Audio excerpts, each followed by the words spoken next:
Zvikanzi I have everything, ndikati everything like what? Handiti zvikanzi session form, agreement of sale, ID yake. Ndikati ID yake unayo, vatotiratidza tikati ID yani yamukoma yagwasarira.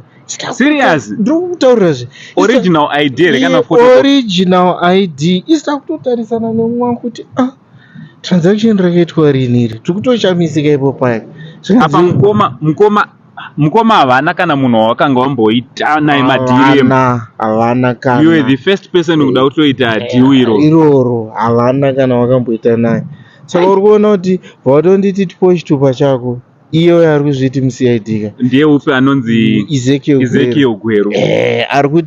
Ari kuti ane chitupa chagwasarira, ane session form, ane agreement of sale. Handiti tadaro ndakumba chitupa zvikanzi chitupa chako hachisi kuoneka ichi. Ndikati aiwa, mira ndine passport futi pai mota, mira ndotora passport umechanisa. Pakuda kunotora passport ndopaari kubloka road. Zvikanzi uri mbavha nemuCID. Ndikati mbavha? Ndaita mbavha pachii futi naiyoyo. Zvikanzi imba iyoyo yauri kutitengesera watumwana gwasarira kuitengesera vamwe futi. Tati tokutsvagai muri mbavha. Tikati aiwa, satisi mbavha. Handitika vatodedza zvikanzi iwe huya nepfuti. Handitika vafonera mufesi wake paari kupinda.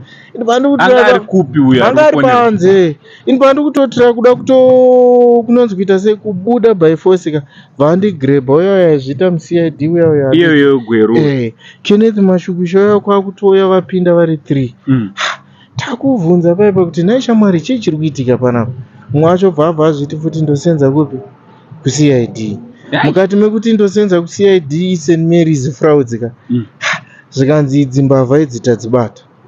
Saka kurati mane maCID 2 alright, anonzi Tendai Laisi neanonzi Ezekiel Gweru. Handiti ndopandikabatwa takutoshamisika, ndagrebwa kumusana. Kenneth Shukusha grebwa gumbo. Anonzi ani? Tendai Laisi kwakuisa futi musoro mani manguzve mdara futi ndokutaura iritoriko kuSt Mary's police yakatobatwa. Unoziva kuti muupenyu hwangu hasati ndambosangana nechitiko chakadaro. Kanjani toda kumbodzokera ipapo.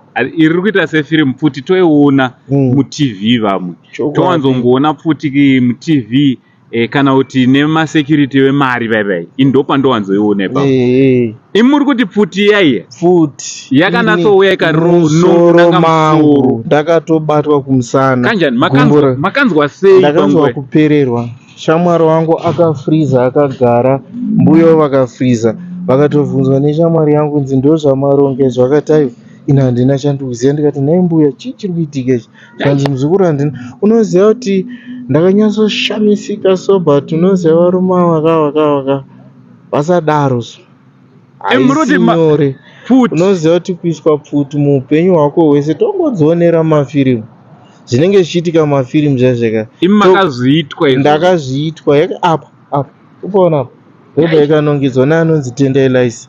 Ndamubvunza futi ID bvangoburisa chiplastiki zvikanzi haubata ID yangu, hauna zera rekubata. muCID here kana mira isusu patiri kuti chiverify kuti muri muCID ndopa vari kuramba nemaID avo aya.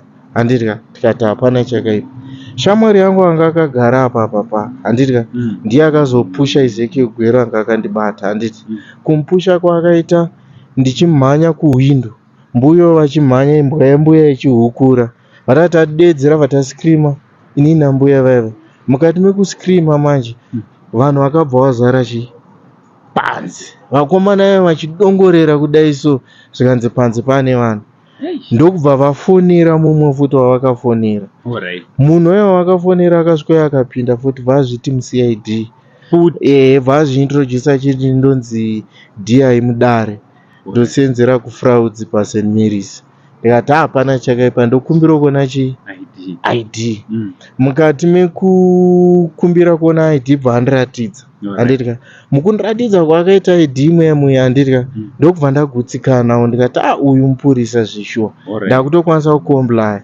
Ndokubva ndatanga kumutsanangura zvikanzi toda kuenda kuSt Mary's police. Ndikati ninyei? Zvikanzi muri kunzi maba. Ndikati nani? Zvikanzi nevakomana. Ndikati hapana chakaipa.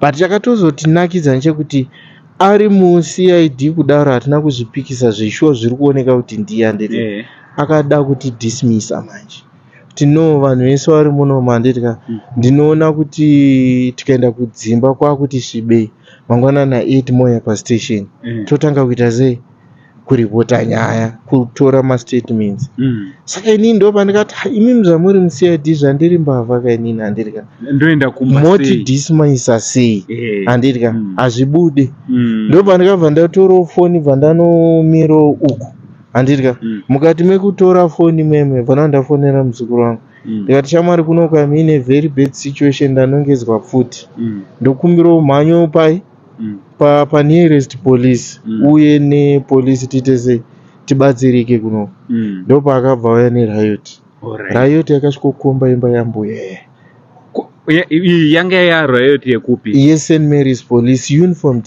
Force vakauya nemota yavo ine print yeZRP zvekuti hakuna chaunonzvenga hakuna chaunoramba ndo vanhu vakazotibatsira ivavo vachinoonana nevamwe vavo mapurisa handima muri mumaoko emaseti saka vakanoona manje vakanofamba sei mafambiro azvikaita tadaro ka fakabva pangosvika bva pane vamwe vakuru noziva vanenge vaine nyembe ka hauzoziva kuti chichorevei unongoona kuti no uyu munhu yane chiremerera pabasa handiti ka mukoma wakabva wasvika at the same time pachisvika mukoma vapi vaivai vekunzi ndo vakatengesera vakomana mukati mekusvika kwavakaita handiti ka mamiriro atikaita apa Ezekiel Gweru uya ambozviita muC10 handitika azviita anga achinzi witness vaazviita baya zviri kureva kuti ane 3 manje maheading toti makati maprofession ka kuti muzukuru muCID ndibaya ndiakatenga imba ndiye aiti akatenga kuna vauya manje handuri kuona manje sayakugadzirika zvikanzi ko iwe imbo nemukuru wemapurisa iwe uri kuti imba iyi wakaitenga kunani kuna gwasarira zvikanzi aiwa gwasarira wacho tomuziva tikatomuona zvikanzi ari kupa apo panapa saka mapurisa akabva atoshamisika zvikanzi apo zvikanzi anga avepo ari parutivi pake zvikanzi iwe ukamuona unomuziva